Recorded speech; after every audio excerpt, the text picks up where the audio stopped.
that they shoot first and don't bother asking questions later either. Um,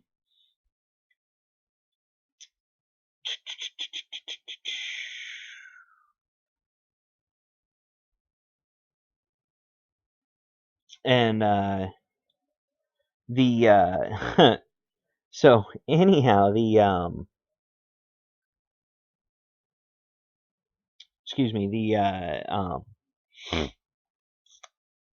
the game took hours, hours and hours and hours. The amount of information that I actually have documented in this little notebook that comes with the game is beyond ridiculous. There's notes on planets with life. There's a secret path into ULEC territory. There's information on where to find certain items, information on what the ULEC home planet is, and the ULECs are those nasty customers I was talking about. Which planets have life. There are notes on what on some planets that can be colonized, that make good colonization planets or targets. So it's a lot of fun, and it was before they gave you everything, everything that you needed to complete the job, and you had to take notes. Planet. Here we go. There's what I was looking for. Okay, so we are going to star map 192, 152. So we gotta get 192. And I think it's this little green dot right there. Yeah, that's the one. Alright, so we gotta go to 192, 152, which is gonna take 6 fuel.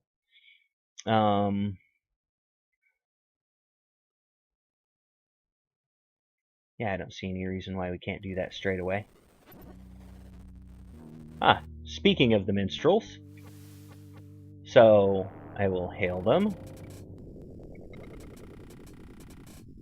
And Captain Hob, something very peculiar is happening. And this was something else that I really liked about this is you put a name into the game when you first start playing your captain's name, and it actually uses it in the text. So something peculiar is happening. I'm receiving a message, but there doesn't seem to be any transmissions.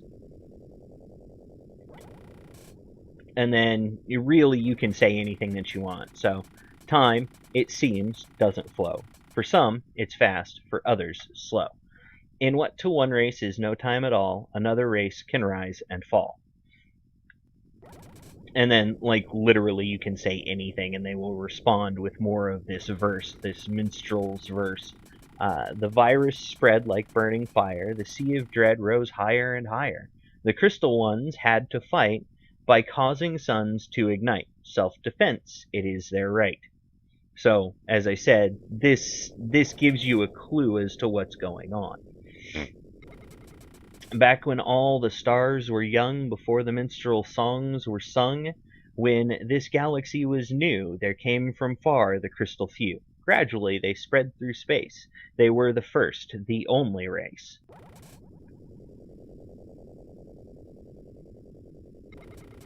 And harder still to recognize that which lies before one's eyes. So many races have believed in only what was preconceived. That which is ancient may be new. It all depends on point of view. We should be pretty close to the end here. From inward out the races flee, searching for a place to hide, ever in a wave of war, and on the crest the strongest ride.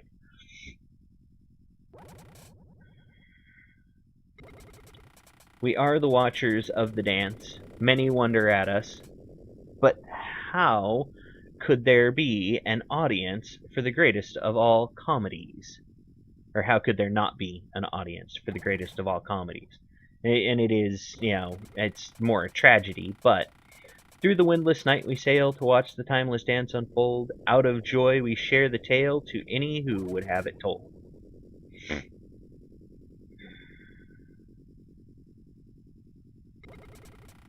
Alright, and so now we're done. And that's really all we needed. So the big clue here is that the ancients are a crystalline race. They are not a carbon-based air-breathing life form, as you will. So where are we going? We're going 192, 152. Okay. And here we go with the frickin' Veloxia again. And now they're going to be a pest because we stole from them. Nope. Ain't gonna happen, son. No, Sonny Jim. We're just gonna keep flying.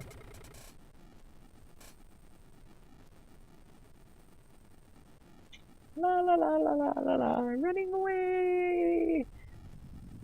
And I am wildly unarmed, by the way. Just, like completely and totally. I don't travel with any weapons.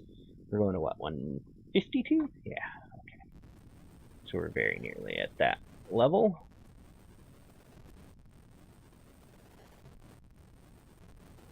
And then we go this way. Out to the 192 mark. And lo and behold, looky there. So, we're going to finish this up, like, sharpish. Hardcore sharpish. We are going to be done. I'm trying to dual stick fly this thing, which, by the way, does not work. It's one stick or no stick, or you can use your gamepad, but I keep trying to dual stick it. I'm like, why aren't I turning? I've been playing too many first-person shooters. More specifically, I've been playing too many Fallout 4. Which I do intend to do some recording for eventually, but I wanted to play the game and just kind of enjoy it before I really got into doing any recording. So here's the killer for this. All right, so this is the Crystal Planet, the tool of the ancients or the crystal beings to destroy the virus that is carbon-based life. Notice the lithosphere here. Endurium, Endurium, Endurium.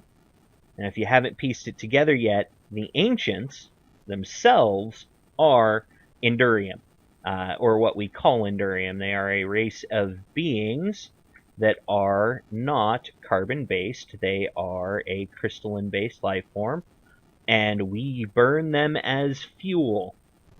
So, how about that? So we're going to disembark here. And, get stuck on some rocks.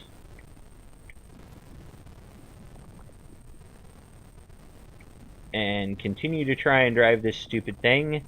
Dual stick. So we're going to embark so that we don't get damaged by the earthquake. Which could go on for a while.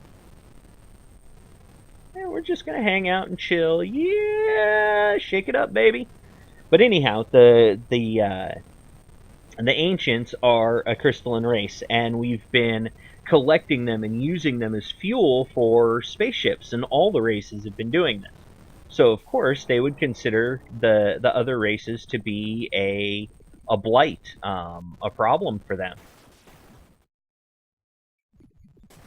All right, so now we get the log entry here. Commander McDonald, entry 1, and I have successfully teleported to the Crystal Planet. I am dizzy and have experienced a profound sense of disorientation, but other than that, I seem to be fine. The control nexus is visible from here. Entry 2. It would seem that the electromagnetic field around the Crystal Planet is in fact blocking communications, since it has been an hour and I have still received no transmission from Crystal Base 1. Entry 2 continued. I am therefore writing in this log as planned and will attempt to find a safe place for it before the explosion. Entry 3. I've reached the control center and have set the charges. It appears to be a massive ruin of the ancients. The queer crystalline lumps of Endurium are everywhere here. Entry 4. I've just had an astounding experience. I can hardly believe it, but I seem to have made telepathic contact with the ancients. They are here, on the Crystal Planet, controlling it. Entry 4 continued. I wish there was some way for me to communicate what I have found. The explosion is set for T-minus 40 minutes. In the event that the Crystal Planet is not destroyed, I can only hope that this log is found by someone.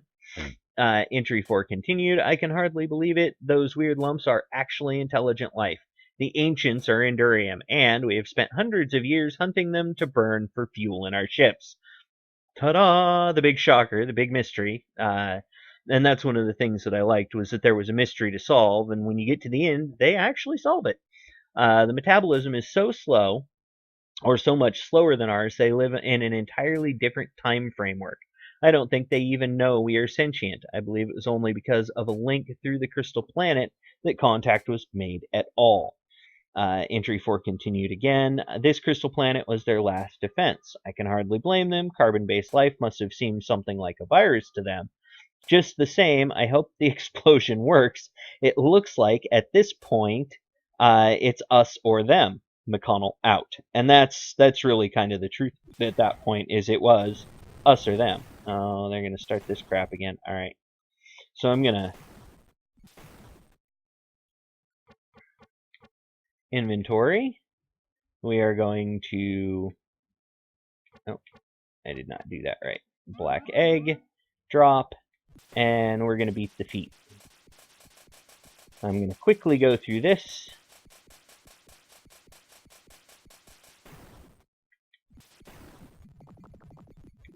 And we are going to embark.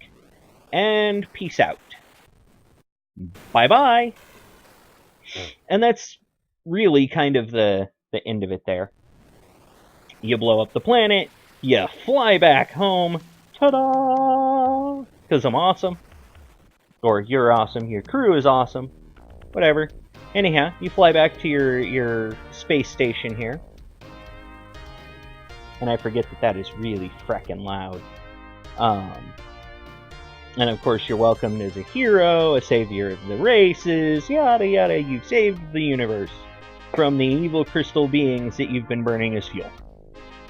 So functionally, you're participating in genocide, because it's us or them at that point. They're going to either wipe out all carbon-based life, or you're going to wipe them out. So then you get this lovely little cutscene here. Isn't it great? It's so animated. It is with the sincerest gratitude from the people of Arth and the stockholders of Interstel that I present to you and your heroic crew the Interstel Medal of Sublime Achievement, the highest honor accorded to the Interstel contractors. Thank you for saving everything we hold dear. And then, credits roll. Woo! We finished the game. Now, this game was also unique in another respect. So, now that we've finished the game, ta-da, this has another facet to it. So not only was this one of the very first open world exploration RPGs to hit consoles, it had something else going for it. And that was, the game continues after you've finished. So you still have all of the equipment that you've purchased. Bonus of 25k, a bonus of 40k. Look at that. So you still have all of your gear. You still have all of the things that you've done. You still have all of your crew. As you can see, they are all here. And you are just as badass as before. And somebody asked me about this, and I said that I never buy this until after I have actually completed the game, because during the first parts you're flying around so much and you're doing so much. Oops. You're doing so much that that the Mineral Scanner 2, to me, it doesn't make a lot of sense to get it before you've finished the game initially. And the big reason is because if you're flying around and you're exploring the space mystery, you're going to be logging planets, you're going to be doing mining while you're out on the planets, and you're going to be popping through a lot of the material before you even get out into the before you even get to a point where you actually need to purchase the Mineral Scanner 2. And the Mineral Scanner 2 is freaking great. It'll make life good. Trust me. Oh, we don't actually need to buy any Endurium at the moment. It will make your life groovy. And I'm about to show you why it will make your life groovy. So, but this is again after having finished the game already, and the reason that I do that is because the funds are better spent on upgrading your engines and on purchasing fuel to do your exploration early on in the game. Once you finish the game, then it becomes about just exploring the universe and mining for as much crap as you can possibly acquire. As much material as you can acquire so that you can gather money. Fiscal resources, baby. All right, so we're going to land, and I'm going to show you why the Mineral Scanner 2 is so crazy. And why it was asked about. So, Mineral Scan. This is what the Mineral Scanner 2 does. And if you go back and watch previous videos, the Mineral Scanner only gives you a couple of little spots, right? So this actually exposes significantly more material,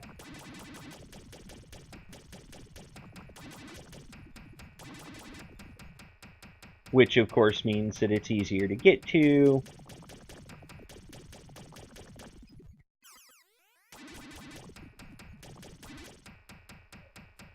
Which of course means that, you get rich quick. At least that's the theory, anyhow.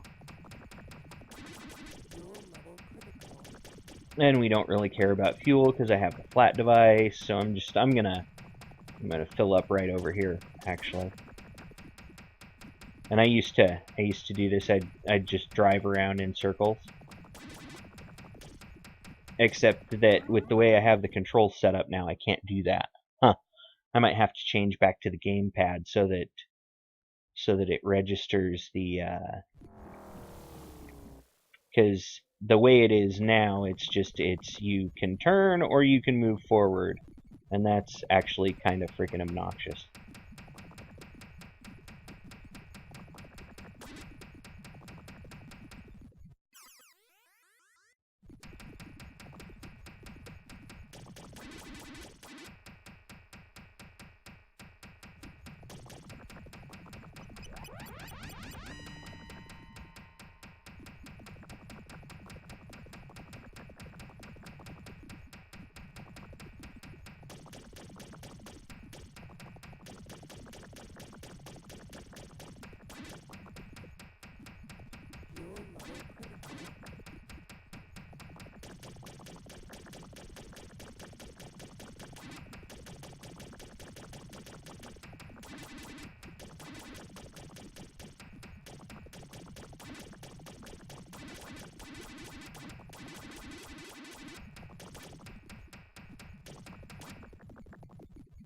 And now we'll go back to the ship.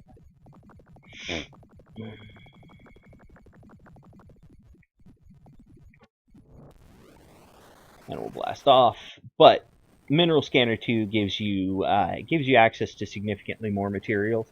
And if you're trying to buy hardcore weapons and that kind of stuff while you're trying to complete the game, I suppose I could see working towards that as a primary goal early on. But my goal was always to explore without getting shot at as much as possible.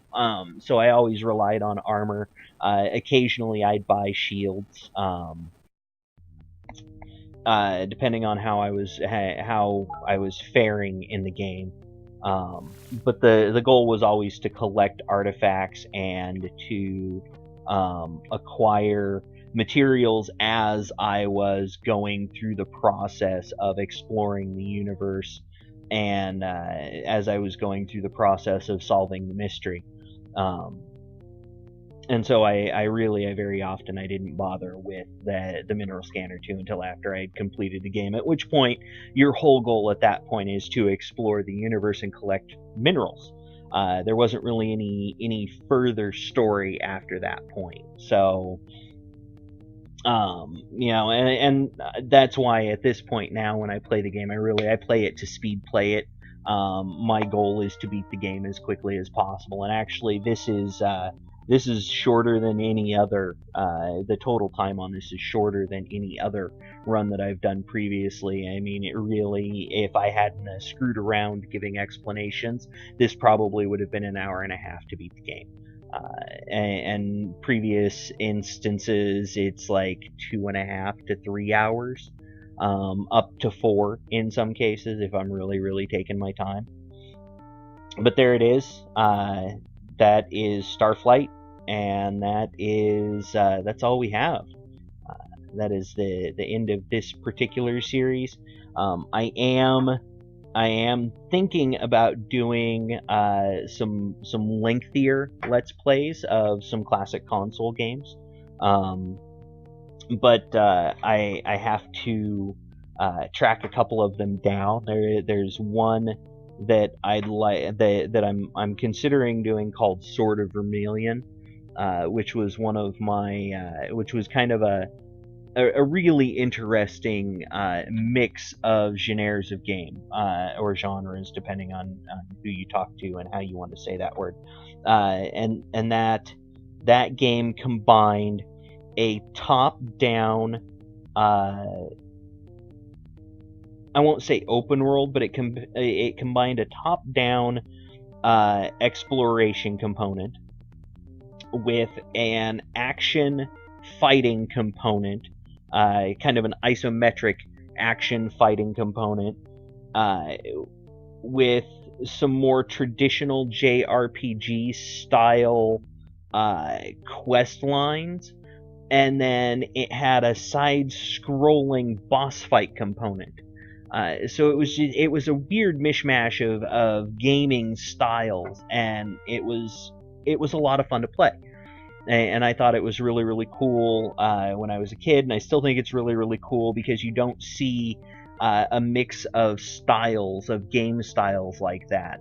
In almost all gaming now, you have one specific style of gameplay, and you're locked into that style of gameplay. And this game was exceedingly long, and it took forever to play through.